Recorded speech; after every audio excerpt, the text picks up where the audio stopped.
National Weather Service in Pleasant Hill has issued a severe thunderstorm warning for Donovan County in northeastern Kansas, northeastern Atchison County in northeastern Kansas, northwestern Buchanan County in northwestern Missouri, southeastern Holt County in northwestern Missouri, southwestern Andrew County in northwestern Missouri, until 6:30 p.m.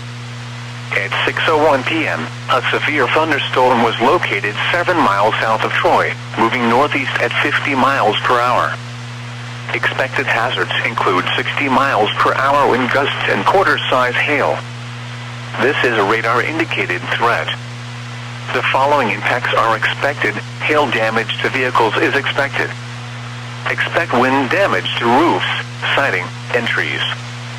Locations impacted include St. Joseph, Atchison, Wauthena, Elwood, Troy, Country Club Villa, Country Club, Amazonia, Denton, Donovan, Severance, St. Joseph Airport, Bindena, and Fanning.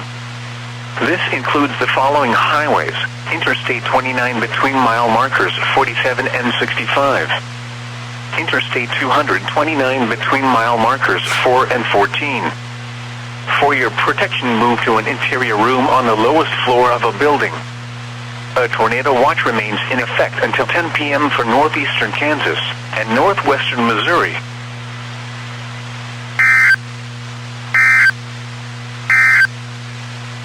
The tornado warning